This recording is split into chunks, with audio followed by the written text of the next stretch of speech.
Selamat pagi, salam sejahtera, jemaat yang dikasihi oleh Yesus Kristus. Kita kembali berjumpa dalam ibadah dan renungan yang diproduksi oleh HKBP Resort Tanjung Priuk. Marilah kita bernyanyi Kidung Jemaat 376, Ikut Dikau Saja Tuhan.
Damai sejahtera Allah yang melampaui segala akal, itulah yang memelihara hatimu dalam Kristus Yesus Tuhan kita. Amin. Firman Tuhan kabar baik kepada kita dari 2 Korintus 13 ayat 4. Karena sekalipun ia telah disalibkan oleh karena kelemahan, namun ia hidup karena kuasa Allah. Memang kami adalah lemah di dalam Dia, tetapi kami akan hidup bersama-sama dengan Dia untuk kamu karena kuasa Allah. Saudaraku, berita tentang salib Kristus bagi sebagian orang, terlebih di zaman gereja mula-mula, adalah suatu kebodohan. Bisa kita baca 1 Korintus 1 ayat 23. Bagaimana mungkin Tuhan yang Maha Kuasa bisa mati bahkan dengan cara tragis dan sadis? Akibatnya Injil tentang salib ditolak dan dianggap penghinaan kepada Tuhan Allah. Pemikiran itu terus berkembang bahkan sampai abad pencerahan, ketika seorang filosof Jerman bernama Friedrich Nietzsche menyebut God is dead, Tuhan telah mati, dan pembunuhnya adalah manusia. Lalu apakah masih mungkin Tuhan yang sudah mati terbunuh bisa menolong dan memberkati manusia kalau ia sudah mati? Masihkah mungkin Tuhan memberi penghiburan dan kekuatan kepada umat manusia dikala manusia susah atau bersedih? Sebenarnya salah satu tujuan dari propaganda ini sejak abad permulaan gereja adalah hendak meracuni kekristenan dan berniat menghentikan pertumbuhan atau perkembangan gereja.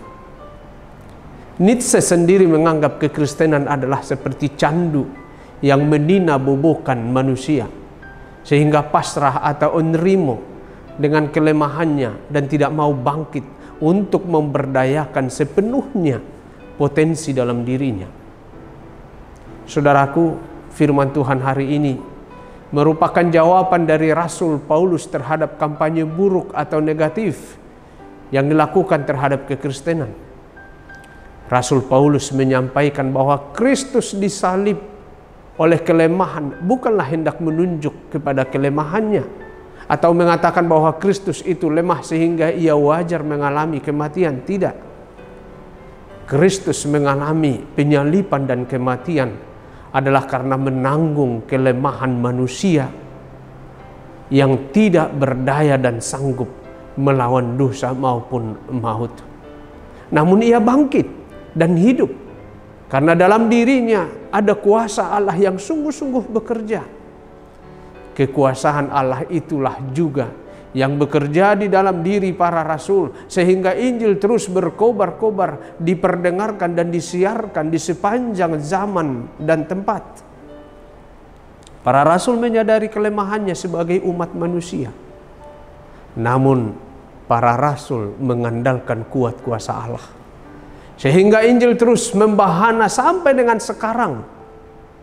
Karena Allah ingin lebih banyak lagi umat manusia menerima keselamatan dari Tuhan Allah. Saudaraku, kita semua adalah umat yang lemah sebagai manusia. Namun oleh kekuatan Injil di dalam diri kita memampukan kita menghadapi segala badai kehidupan yang sering menghadang kita serta membuat kita terbeban berat menjalani hidup ini. Karena itu andalkanlah senantiasa kekuatan Injil yang hidup dalam dirimu. Salam sehat bagi kita. Tuhan menolongmu dan menambahkan sukacita bagi keluargamu. Amin. Marilah kita berdoa. Allah Bapa yang bertahta dalam kerajaan surga, Bapa kami yang baik, Bapa kami di dalam Yesus Kristus Putramu yang tunggal juru selamat kami. Kami sangat bersyukur untuk hari ini Tuhan perkenankan kami masuki dengan segala berkat yang Tuhan sediakan dan berikan kepada kami. Ya Allah, kami percaya sepanjang hari ini Tuhan menyertai dan menjagai kami. Di setiap aktivitas tugas tanggung jawab kami, Engkau tidak akan membiarkan kami. Terlebih karena firman-Mu yang sudah Engkau taburkan bagi kami menjadi bekal rohani kami, yang menyemangati kami serta memberi kekuatan baru bagi kami. Sehingga apapun yang kami alami sepanjang hari ini, bersandarkan kepada kekuatan Injil yang telah Tuhan berikan kepada kami, Tuhan akan memenangkan kami, Tuhan akan memberkati kami, dan kami akan melihat kegembiraan dan sukacita, baik melalui usaha pekerjaan, melalui studi, melalui perjuangan hidup, melalui kehidupan rumah tangga kami.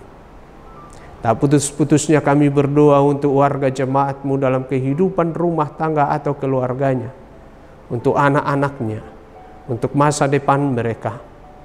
Tuhanlah juga kiranya yang berkenan memberi yang terbaik yang mendatangkan damai sejahtera bagi mereka. Bagi warga jemaat-Mu yang masih terbaring sakit di rumah atau di rumah sakit, dalam pemulihan, untuk rencana tindakan medis lainnya, Tuhanlah juga yang menumpangkan tangan-Mu memberkati, sehingga semua pengobatan boleh berjalan dengan baik mendatangkan kesembuhan kesehatan.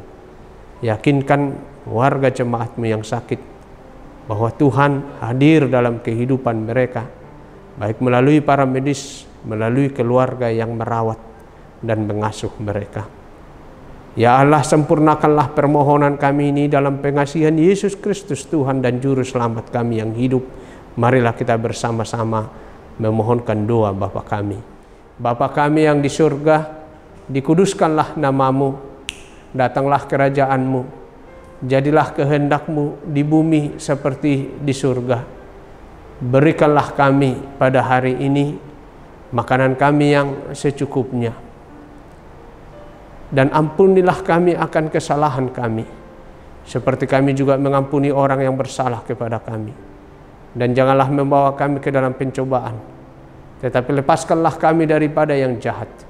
Karena Engkaulah yang empunya kerajaan dan kuasa dan kemuliaan sampai selama-lamanya. Amin. Anugerah dari Tuhan kita Yesus Kristus, kasih setia dari Allah Bapa, dan persekutuan dengan Roh Kudus menyertai-Mu. Amin.